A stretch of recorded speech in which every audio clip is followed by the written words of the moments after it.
Well, good afternoon, everyone, and thank you so much for joining us.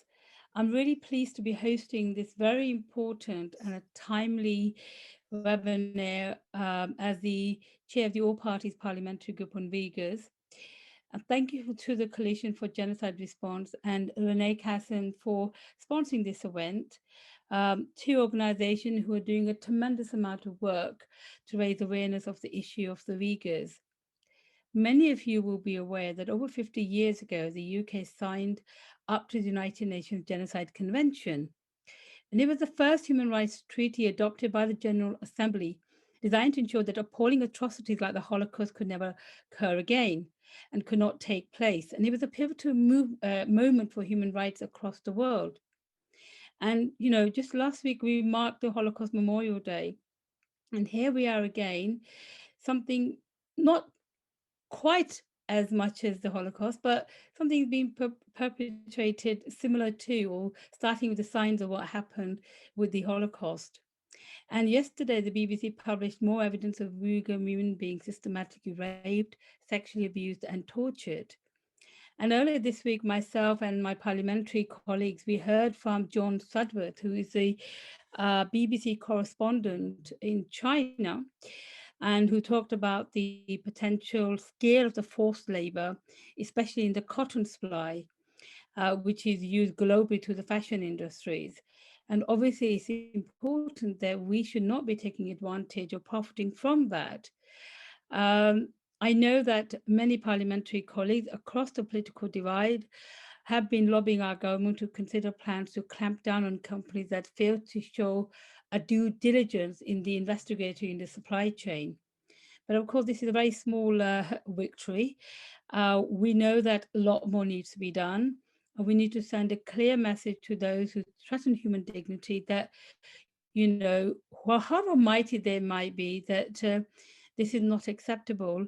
I have to say I was very disappointed with the response by the government this morning to the statement on the Uyghurs. I had put down to speak on it, but I wasn't drawn by the order paper, so I wasn't able to ask my question. Um, so I was going to, before I introduce the panelists, and I'm really pleased that Tatiana Eatwell and Keith Khan Harris are here. I just want to ask Evelina to just say a few remarks, and then we'll call on to the panelists, and then open it up for discussion. Evelina? Thank you very much, Yasmin. Of course, on the 27th of January, we mark the Holocaust Remembrance Day, also known as the Holocaust Memorial Day, that was established by the UN General Assembly not only to commemorate the victims of the Holocaust, but also to unite all people in the common aim of preventing such atrocities in the future. And as we mark this important day, we must recognize that one area that continues to be neglected is the issue of complicity in genocide. Genocide could not happen without the large numbers of people who provide various levels of assistance, including trading and supporting business with the perpetrators, to turning a blind eye on the atrocities, allowing impunity to flourish. And as such, in order to deliver on the promise of never again, everyone must play their role in addressing genocide. It is not a job for one state, it is not a job for two states, it is a job for all states and international community. Everyone needs to play their role. And this is exactly what the panelists will be addressing today. They'll be talking about complicity in genocide and how to address it. And this is a very important issue also as we prepare for the debate on the genocide amendment at the House of Commons next week. All of you can play a role in addressing the issue of genocide. In this case, for example, by contacting your MPs and encouraging them to support the genocide amendment. And later on, we'll be also providing information how you can do it. In the meantime, please enjoy the presentations by our great experts. Please also send your questions using the question and answer function. Thank you very much, Yasmin. Thank you for that, Evelina. And what I wanted to do was to invite, firstly, Tatiana Eatwell, who is an international lawyer, And perhaps if she can give a presentation for about, say, 10 minutes about, your observation, comment, way forward on this issue. Thank you very much. And firstly, thank you very much to the organisers of this event for inviting me to speak. Now I've been asked to speak about the different phases of complicity and genocide from a legal standpoint, as opposed to from the moral and ethical standpoints that I anticipate that Dr. Khan Harris may well address. And in particular, I'm going to focus on state complicity and genocide. But before doing so, I thought I should give a couple of brief comments on the notions of complicity in international criminal law, that's individual criminal responsibility. So as a matter of international criminal law, a failure to act may amount to complicity in certain limited circumstances. And in broad terms, these are where the individual fails to perform a legal duty that assists the perpetrators in the commission of genocide, knowing that there is a risk that the prohibited acts will be performed. So the example being, a very clear example being a police officer or a military officer who withdraws their protection from the group, knowing that there is a risk that they will be targeted in whatever shape or form. And then in the other form, what the International Criminal Tribunal for the former Yugoslavia termed as the silent bystander is a form of command responsibility. And this is where the person is in a position of authority, they are present at the crime scene, and their non-interference is understood as a tacit encouragement or approval of the commission of the crime. And that provided that the encouragement or approval is substantial. Now, the tribunal has held that encouragement or approval can only be substantial if the perpetrator is aware of it. And the circumstances must allow for the conclusion that the failure to act amounts to official sanction of the commission of genocidal acts by others. So international criminal law doesn't criminalise the failure of what I might call the common bystander, the everyday person on the street to intervene.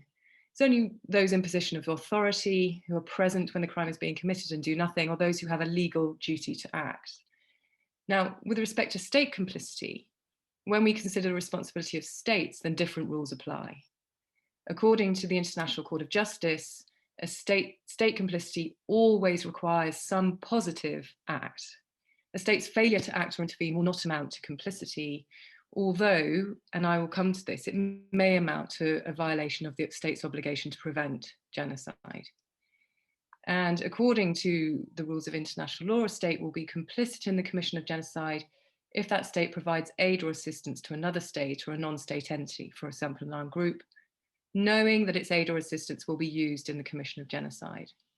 So a state must act with knowledge that its assistance will be used for the specific purpose of committing genocide, and therefore knowledge of the other party's intention to commit genocide, to have the specific and holding the specific intent to destroy the particular group in line with the definition of genocide in the Genocide Convention. And the ICJ in the Bosnia genocide case suggests that actual knowledge is required in order to prove state complicity. It's not enough to say that the state should have known. And therefore, proof that the prohibited acts were committed with specific intent to destroy the group is also required, because it must be proved that the genocide was committed and the state knew that its assistance would be used in such a way. And indeed, the court concluded in the Bosnia genocide case that the former Yugoslavia had not been complicit in genocide at Srebrenica, as the decision to commit genocide was not brought to the attention of the former Yugoslavia before being committed. The genocide was carried out shortly after the decision was made, and it took place over a short time, 2 to 3 days. And this was, the court came to this conclusion despite there being overwhelming evidence and a finding that the former Yugoslavia had given substantial financial, military and political aid to Republika Srpska before and during the genocide. So it appears therefore that the International Court of Justice has set a high bar for proving state complicity in genocide. And that bar is set by the need for actual knowledge, proof of actual knowledge.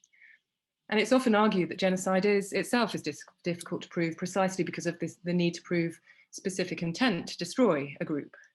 And this argument has been deployed by the UK government with respect to the discussion concerning the Genocide Amendment to the Trade Bill, that would provide the High Court with competence to make a preliminary determination that genocide has been or is being committed by another state. And on this, I have a couple of comments to make. On the question of proof, I accept it is rare, although not unheard of, that a genocidal state will publish its intention to destroy a particular group. And as we've seen with respect to Myanmar and Xinjiang, the official line taken by states is that their acts are part of counterinsurgency or counterterrorism measures. Indeed, in the case of Xinjiang and the forced sterilization of the Uyghur, these are sold as measures of female emancipation. But it's important to note that it's important not to conflate motivation with intent. And counterterrorism may be one motivation, whether you accept it or not, behind the implementation of certain measures against a group. But that does not eliminate or preclude the intention to destroy, in whole or in part, the group identified as a sort of a perceived threat using those measures. And secondly, with respect to specific intent and in terms of state responsibility, specific intent may be inferred from the circumstances. So the International Court of Justice found it sufficient to examine those facts that illuminate the question of intent or illustrate the claim of a pattern of acts committed against members of the group, such as to lead to an inference from such a pattern of the existence of specific intent.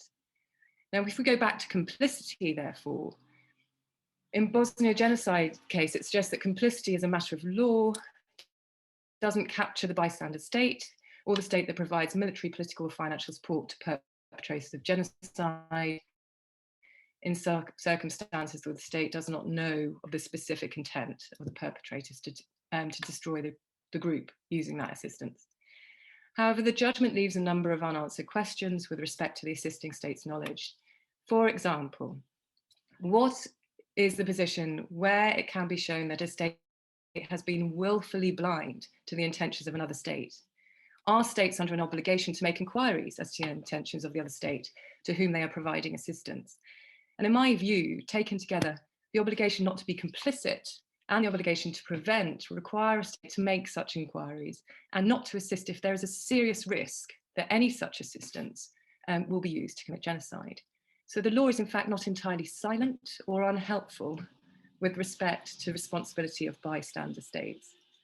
And in my view, it's highly unlikely that a court would allow a state to evade responsibility if that state deliberately or negligently failed to make the necessary inquiries as to the nature and purpose of the assisted act in states' acts in circumstances where there are clear indications that the assisting state's aid or assistance will be put to an unlawful purpose, and in this case, genocide.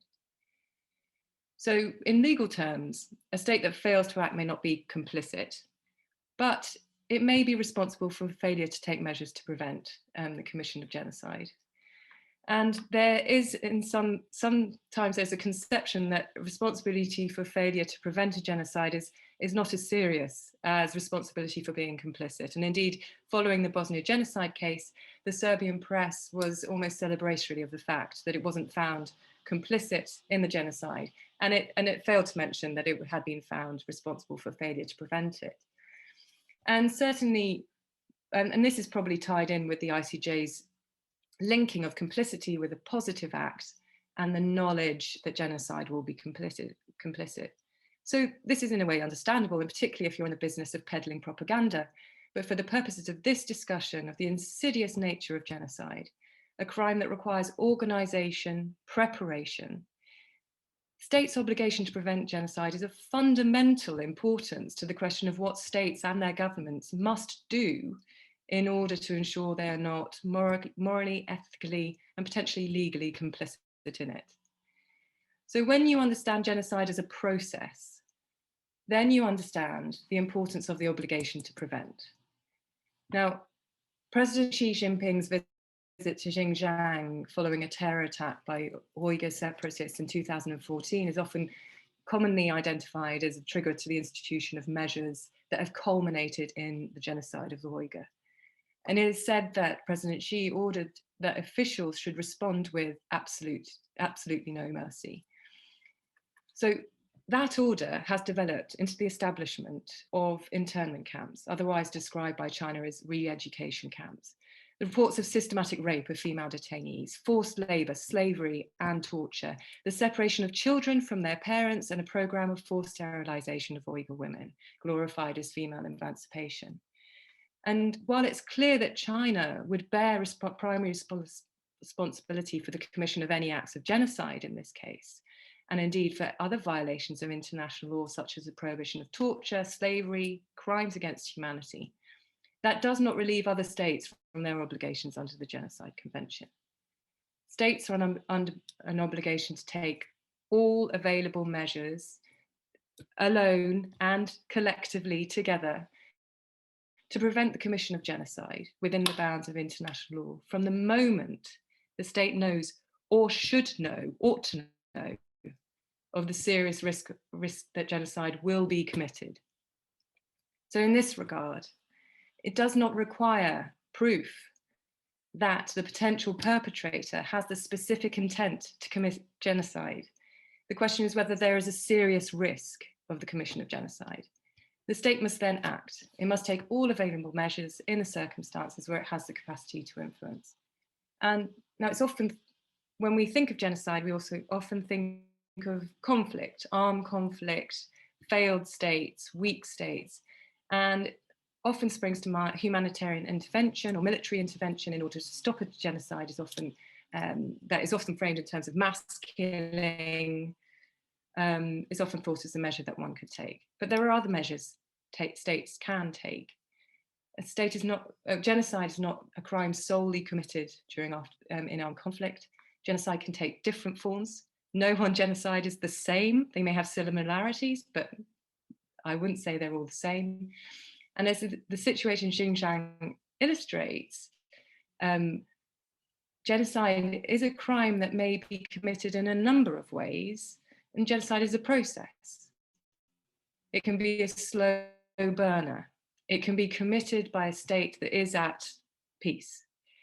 So what measures can states take in this respect? Well, there's diplomatic action, one of the first ports of calls for states, and action stressed by the UK that it has taken. It's pressure from the UN Security Council, but with the caveat that the system is deeply flawed by the power of one of the permanent 5 states to veto. And those P5 states include China, and really only amounts to statements of concern in this respect. It's clear that this is not an effective means of prevention in and of itself. Magnitsky sanctions are an incredibly important development in our domestic law. They make life difficult for the individuals ultimately responsible for serious human rights violations, whether or not they amount to genocide. To put it in coin it in sort of everyday terms, you hit them where it hurts. You hit their pockets, their banks. You prevent these individuals' children from educating abroad in public schools. You stop them from traveling and taking nice holidays. That's when people start to think, hang on a minute, what's going on here? My personal life is being affected. The cessation of trade, commerce, finance, that makes the world go round. Statements of concern about serious human rights violations, as much as I regret it, and I think it ought to be the way, do not have such a significant impact. And with respect to slavery, the government can legislate for the requirement that the companies conduct due diligence with respect to their supply chains and implement appropriate sanction for a failure to do so. And then there's always institution of proceedings in the ICJ, in this case, not against states that have made reservations to the Genocide Convention like China, but I also note with respect to the UK government's position, the UK has never instituted proceedings in the ICJ. So the obligation to prevent requires a state to conduct an assessment as whether the circumstances indicate a serious risk of genocide, and the UN Framework Analysis for Atrocity Crimes provides a comprehensive list of early warning indicators for atrocity crimes, some specific to genocide. And I paraphrase, but for me, there are important indicators of genocide or serious human rights violations: hate speech, vilification of the group, dehumanization, oppression of political opposition, oppression of freedom of expression and protest, use of counter-terrorism provisions against a particular group because of their membership of that group, targeting reproductive rights of women, and policies that separate men and women of the group. And it's only by, in my view, by taking steps to prevent genocide from being committed in the first place, to ensure freedom of expression and of assembly, freedom of religion, to address hate speech and vilification of particular groups, to address the arbitrary use of counter-terrorism legislation against individuals because of their membership of a group, and in the course of which to take steps to prevent other violations of human rights and the commission of other atrocity crimes, that states will be more effective in the protecting groups and the individuals that are members of that group from genocide or possible genocide. Because remember, possible genocide is still a really serious crime. So the state is under a duty to act, to take effective measures to seek to prevent, and standing by, even if expressing serious concern is not an option. Tasina, thank you so much for that. That's really, really helpful.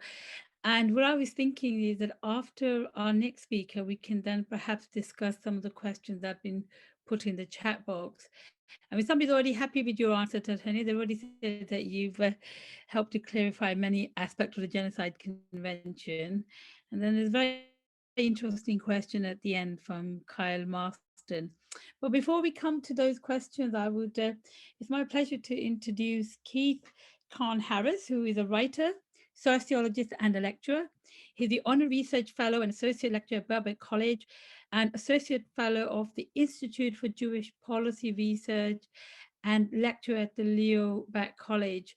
And in fact, Keith, I remembered you when you very kindly came and gave evidence in our inquiry about religion in the media, religious literacy in the media. So thank you for that. And thank you for joining us today. Over to you. Thanks very much, and thanks very much for inviting me today. I'm delighted to be here. What I'm going to do in my remarks is going to be quite a little different from Tatiana's approach, although I think they're complementary.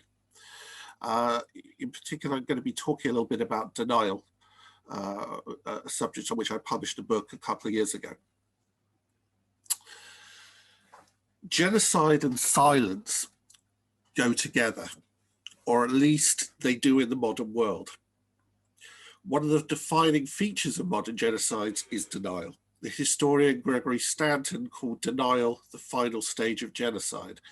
And certainly there is no modern genocide that has not been denied by its perpetrators and supporters. The Holocaust, Armenia, Rwanda, Bosnia, all of them have been and continue to be vociferously denied.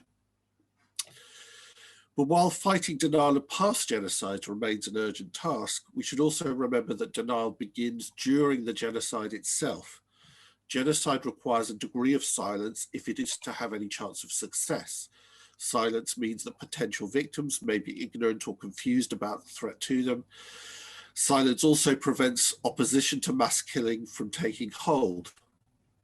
Sometimes silence takes the form of an open secret, and others it takes the form of a more oppressive form of active silencing. So it follows from this that preventing and stopping genocide usually takes the form of a practice of breaking the silence. Today, activism against the Uyghur genocide is focused on raising awareness of what is going on, sometimes through providing platforms for Uyghurs themselves. It's important, though, to recognize the limitations of breaking the silence. I'm not suggesting that Uyghur activists and their supporters assume that speaking of the genocide is enough on its own. Indeed, one of the most urgent discussions in these circles is about how and what forms of action we need to take. But we also need to think carefully about how breaking the silence might or might not lead to practical activity. The sociologist Stanley Cohen, in his important book, States of Denial, raised some troubling questions about how we acknowledge the suffering of distant others. Cohen took issue with the assumption that human beings necessarily will act if only they know about atrocities. And as history tells us, people don't necessarily act if they know about atrocities. Rather, Cohen suggested that denial, in the sense of shutting out awareness of others' suffering, is the normal state of affairs. This is precisely why so much effort has to be devoted to breaking out of this frame. Far from being pushed into accepting reality, people have to be dragged out of reality. That's Stanley Cohen's quote, not mine. And while this seems like a depressing argument to make, it actually prepares the ground for a more positive agenda. And the following is from Stanley Cohen again. Instead of agonizing about why denial occurs, we should take this state for granted. The problem is not why do we shut out, but why do we ever not shut out? Instead of asking why most people obey authority so unthinkingly, let us look again and again at the consistent. So providing not creating the conditions for acknowledgement. The psychologist Bruno Seo, who's at Birkbeck College and who worked with Stanley Cohen before his death a few years ago, looked at how people in the UK, when confronted by reports of suffering in distant countries, found ways to justify their own passivity. She argues that the people she interviewed needed the other to be barbaric, underdeveloped, belligerent, brainwashed, and religious fanatics to distance themselves, to avoid being implicated globally, historically, and individually. That's Bruner's quote, not my own. So mobilizing action against genocide requires mobilizing a sense of responsibility, ensuring that people in the UK don't just throw up their hands in despair at the sight of yet another set of foreigners being horrible to another set of foreigners. But even when causes such as the Uyghur genocide do mobilize people, that isn't the end of the story. We also have to acknowledge that people are often attracted to causes that are relatively easy for them to pursue, that do not threaten their interests. For example, my own appearance on this panel is not a brave action on my part. However much I might be horrified by what is happening to the Uyghurs, I will suffer no negative consequences whatsoever by speaking out here. And indeed, if I go further and boycott Chinese goods made using forced labor, this will not take much bravery or sacrifice from me either. So however much speaking out against genocide is a task for all of us, we also need to be honest about the different roles that each of us can play. And it seems to me one of the most urgent tasks here is to work out how we can center the two parties who are most invested in the Uyghur genocide, the Uyghur themselves and the Chinese state. In both cases, we need to find ways to nurture and reward bravery. From the Uyghur side, to support those who, at great personal risk to themselves and their families, are blowing the whistle on what is going on. For the Chinese side, we need to support those who might be in a position to push back against the actions of the state and say, not in my name. Without taking anything away from the heroic actions of Uyghur activists, it seems to me that supporting the Chinese side is both less developed and may in some respects be more important. Ultimately, if a state sets in train the wheels of persecution and genocide, there are few ways that it can be stopped short of warfare. And people within the state apparatus itself will need at some point to jam on the brakes. I don't want to decry the options that we have in Britain. Indeed, the Genocide Amendment to the Trade Bill would be a useful step, and coordinating such actions worldwide could help to exert some pressure. But in other respects, our ability to break silence within China about what is being done to the Uyghur is modest.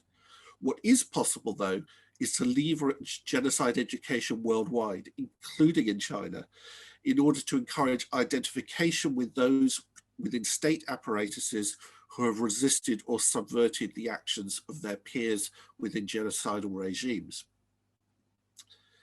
You will have to forgive my cynicism when I say that most people have a favorite genocide, one that is easy for them to be horrified by.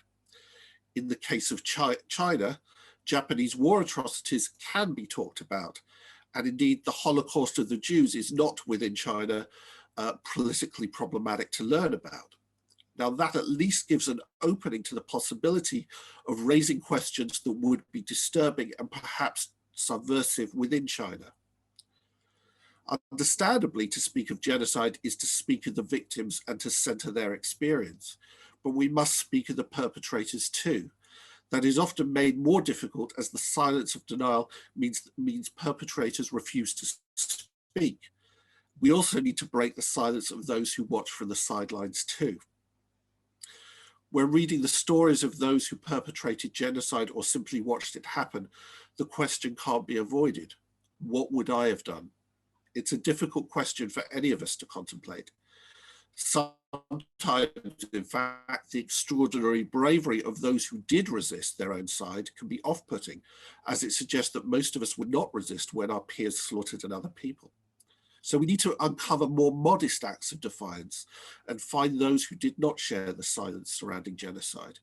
And we can find them amidst any genocide, and if done right, we can see these forms of resistance in societies like China, where genocide is actually occurring. Bravery can seem like an impossible virtue, one that only a small minority of us can ever achieve. For the majority of us who worry we are not brave, and I'm certainly including myself in this, there might be ways to support each other. One term I like from the field of conflict resolution is brave space, not safe space, brave space. Spaces where we can bolster each other's bravery in hearing things that on our own we find impossible to tolerate. We can ask then, how can we support a braver Chinese space? And one step in this might be to ask how we can model that brave space over here. As I said, almost all of us have our moral Achilles heels, the atrocities we collude in silently. How can we help each other be stronger than we are alone?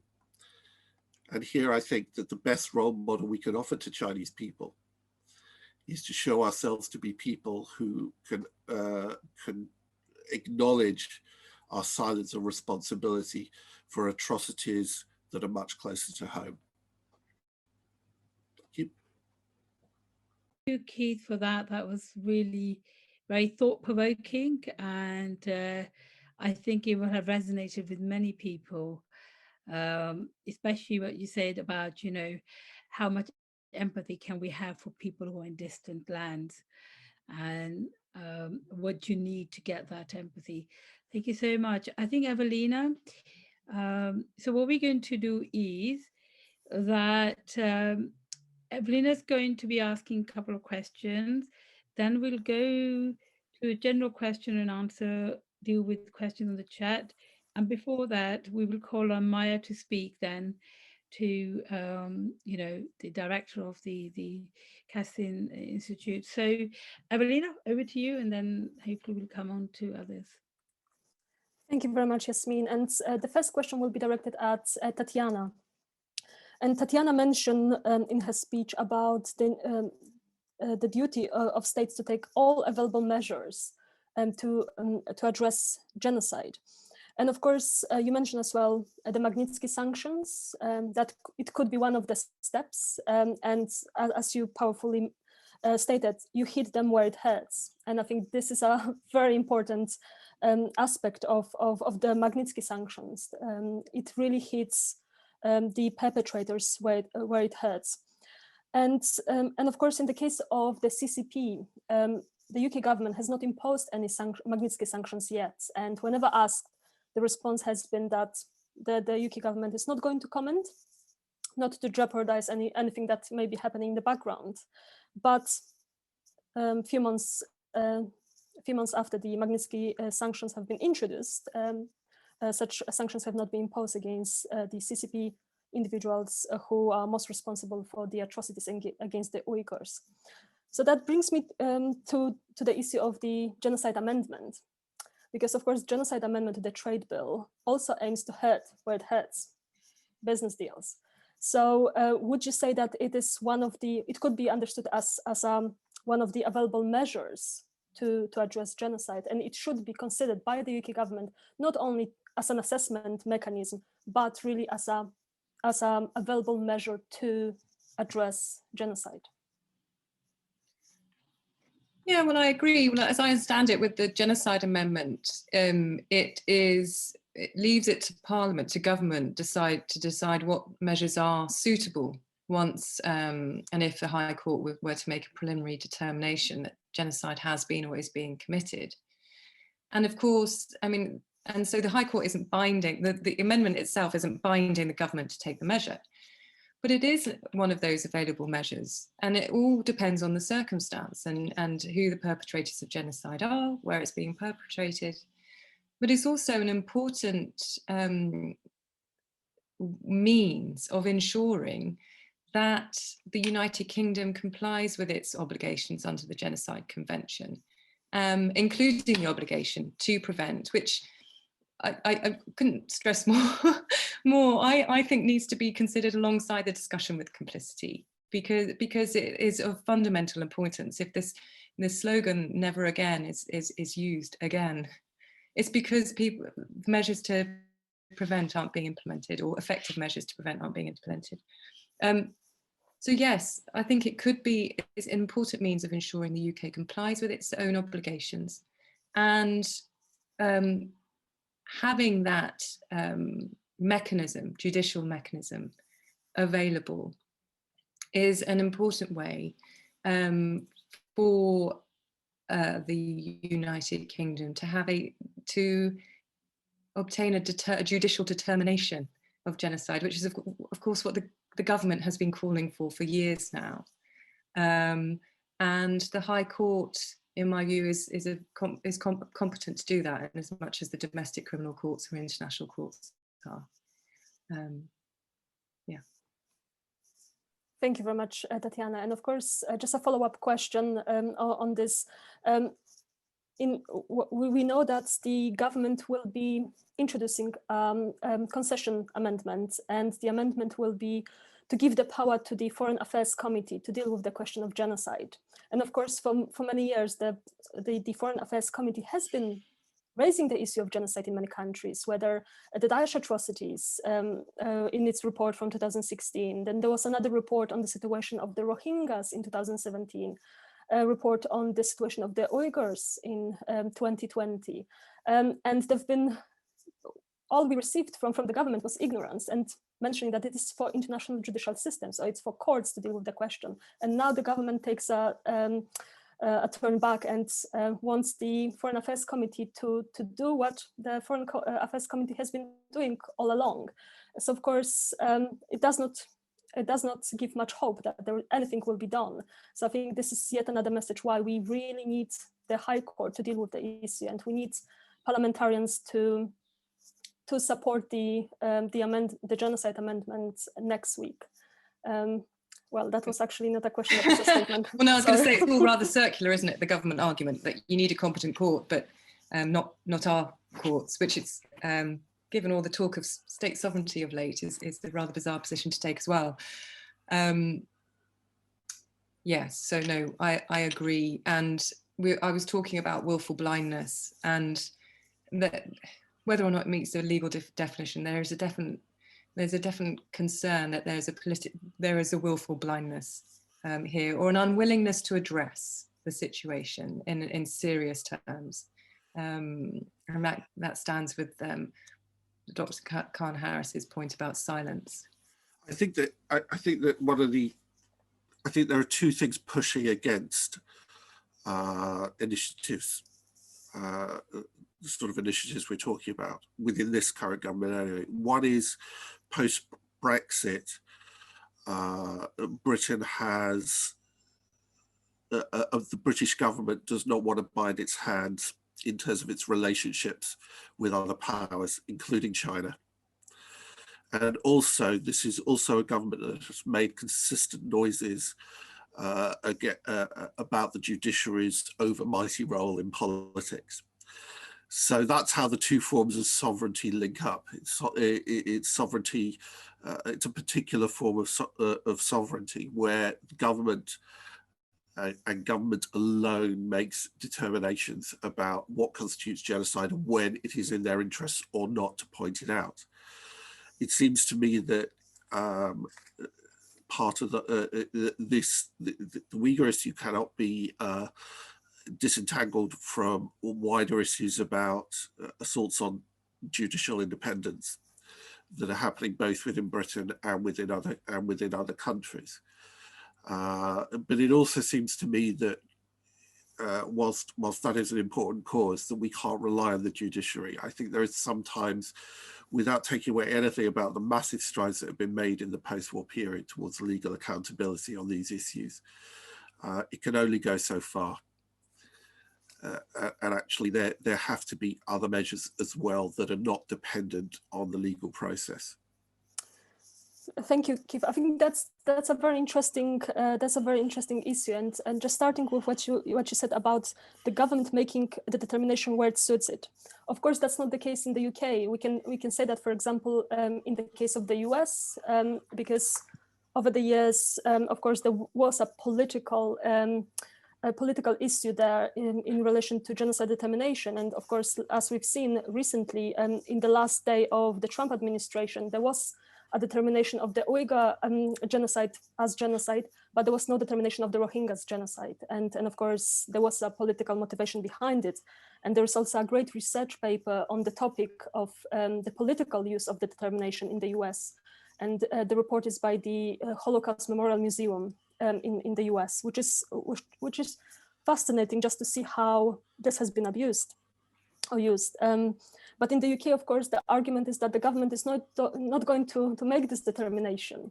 And we are in a situation where there won't be any kind of determination until, for example, an international tribunal is going to deal with it.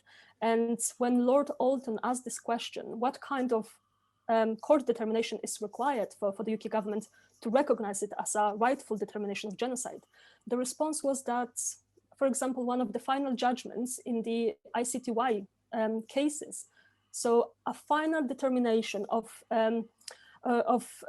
criminal responsibility for atrocities that happened years and years ago. So if this is what the government is waiting to recognize as genocide, then of course, we'll never be in a position that will be able to prevent the atrocities if we wait such a long time. There is no kind of assessment mechanism right now in the UK, which is of course something that we need to address. And the Genocide Amendment is one way of doing that. And of course, different states have been doing that in a different way, but I think the Genocide Amendment is definitely one way of making sure that an interim determination is done, and then the state can inform its responses in accordance with this determination. Of course, the Genocide Amendment is not going to solve all problems that are in relation to the UK's genocide responses, but it's one way to address one particular issue. And I will also refer you and all attendees as well to another piece of legislation that is out there, and this is the Genocide Determination Bill. Because of course, the Genocide Amendment is not the first time that the government is approached with the issue that the UK government's response to genocide is not adequate. We need something else. And for the last few years, Lord Alton has been approaching the government with the Genocide Determination Bill, saying that there is a gap in between of the duties under the Genocide Convention and the realization. And there's a gap that we need to address. And the Genocide Determination Bill is a mechanism to address this gap, to give the power to the High Court to make this determination of genocide, and then for the UK government to respond.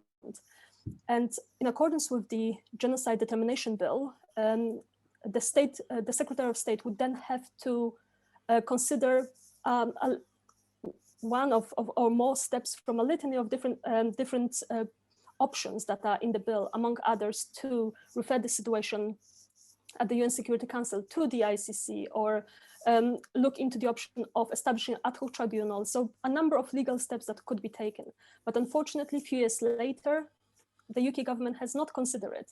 And now we are in this incredible moment that there is a possibility for us to have a mechanism, and that's the Genocide Amendment to the Trade Bill. So I hope that everyone who is listening will approach the MPs and encourage them to vote.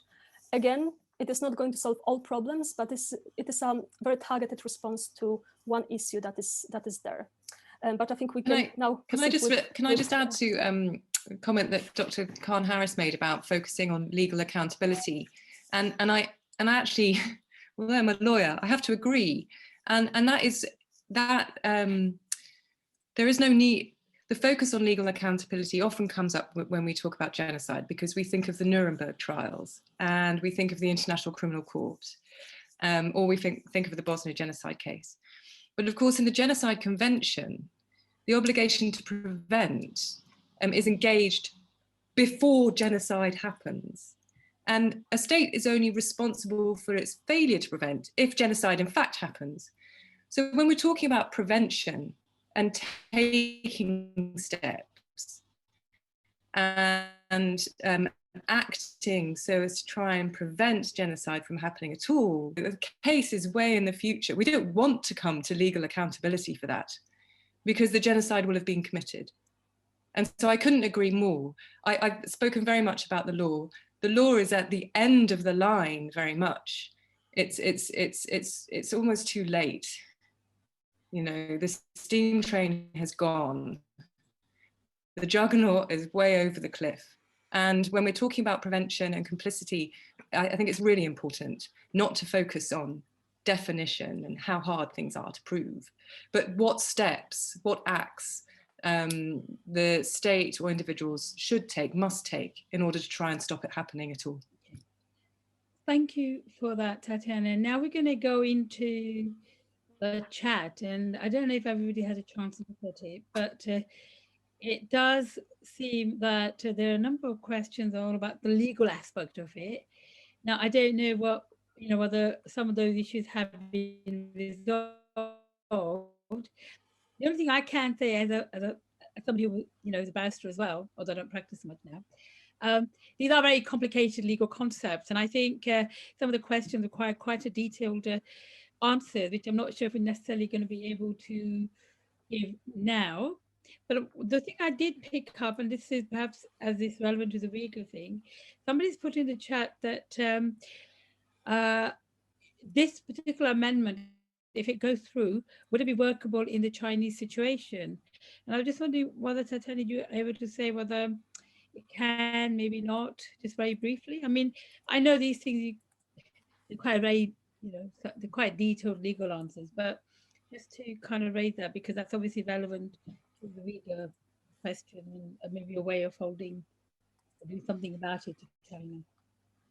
Yeah, well, the amendment isn't designed to address one single situation, and it's designed, as I understand it, to address bilateral trade agreements. So I don't see any reason why it wouldn't be workable in the Uyghur situation in the event of the UK negotiating a bilateral trade agreement with China, and it would be workable in other situations. Yeah, that's good. No, that's helpful. You're absolutely right. I mean, this provision isn't just for China; it's for everyone, and you know, wherever we enter bilateral trade. But I suppose the question in the chat was whether it would kind of, if applied, could it be used to China at this moment in time? I think we have to also remember that these things, in my view, a declining country, and our ability alone to act in these ways is modest. These things have to be done multilaterally. The problem with multilateralism, though, is that it's very difficult to create those coalitions. I just wanted to relate to one of the Q&A questions and going back to the issues of what a legal approach can and can't do. I looked at the most recent thing in the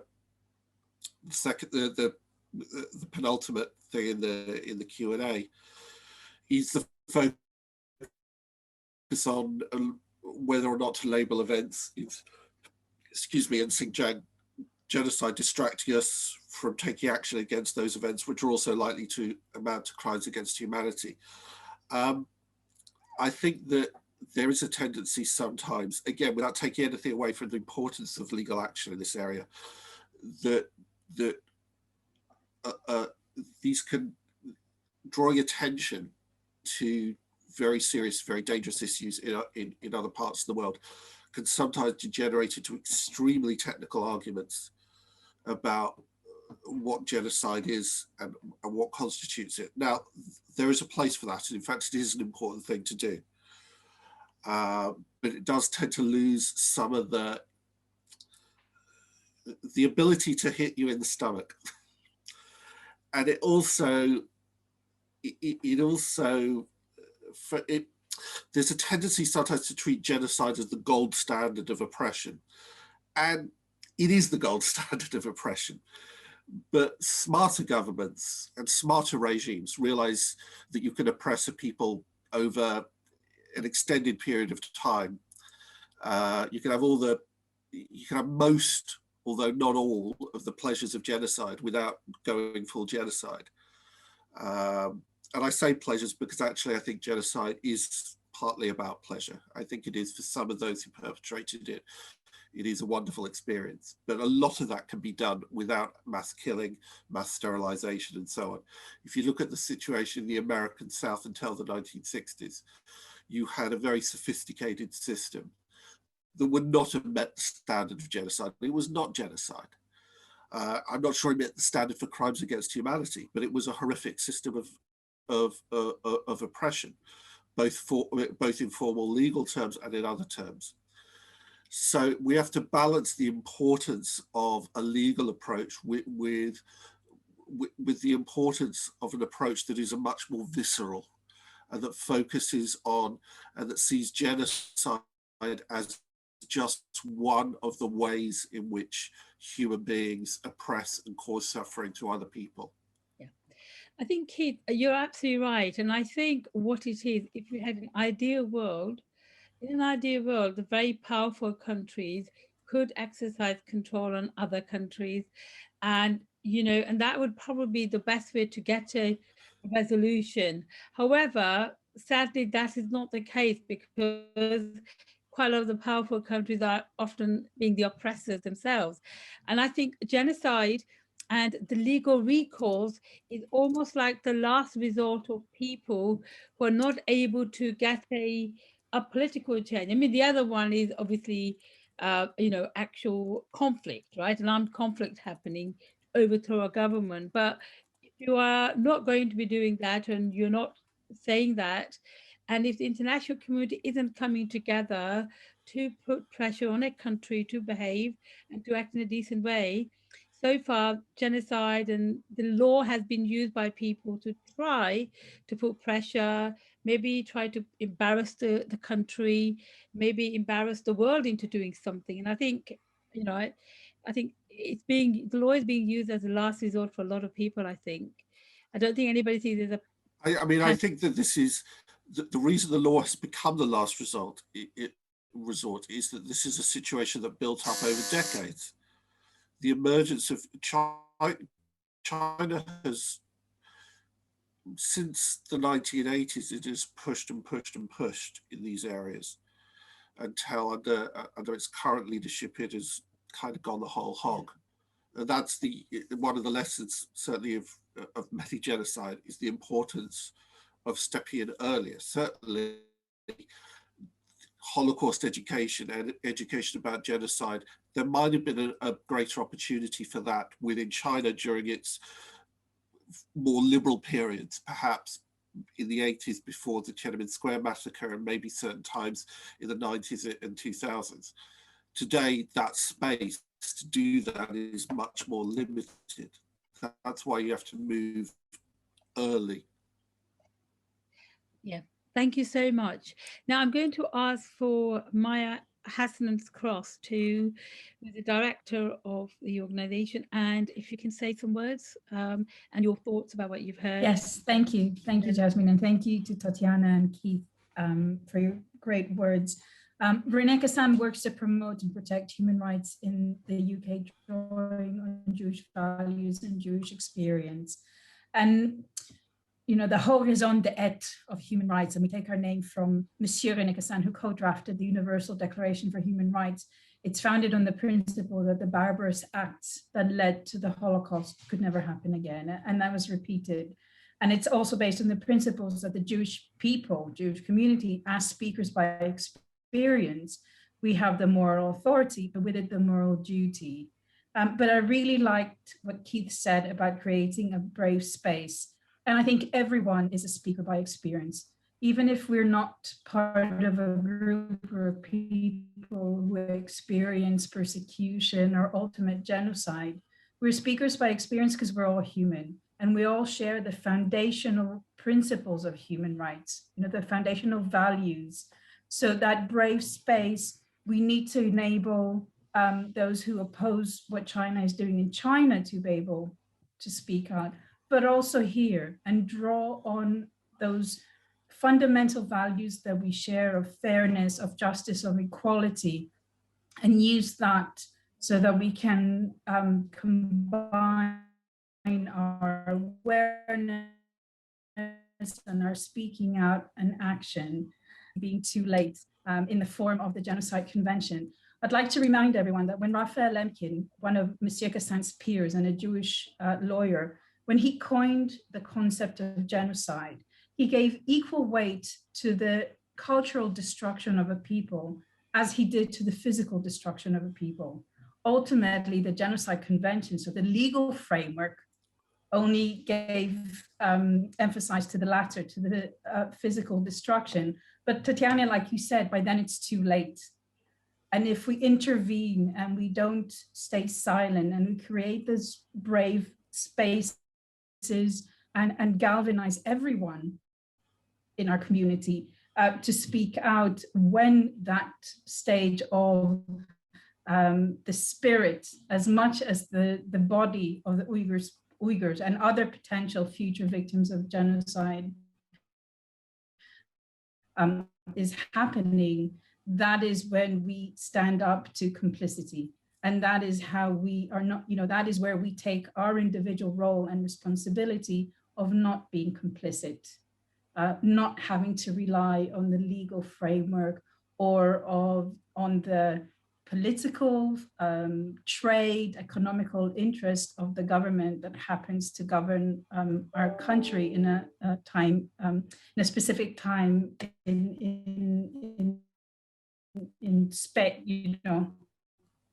in a specific time. We all have a responsibility, and the complicity is not just because the law restricts intervention or because states choose not to intervene for whatever reason, but we too, we have to take the responsibility on us. We have the moral authority as human beings, but with it, the moral duty to speak out and act. Thank you so much for that. And thank you for the great work that you do as well.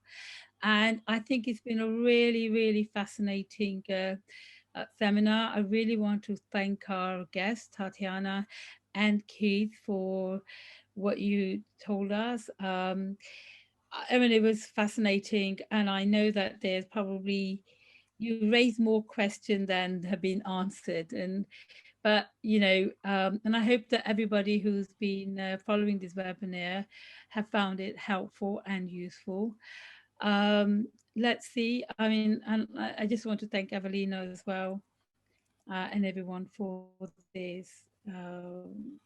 All we can say is, I think is, let's all carry on in our own way, chipping away at trying to persuade governments, our governments and other governments to take an action so that we can prevent genocides and other atrocities like that from occurring. As you say, prevention, intervening before it happens, I think is really a good thing. And I hope that everybody on this webinar will continue to do that as well. But again, Tatiana, Keith, thank you so much for giving up, and Maya for giving us your valuable time and the work that you're doing. Thank you, everyone. Hope to see you all soon.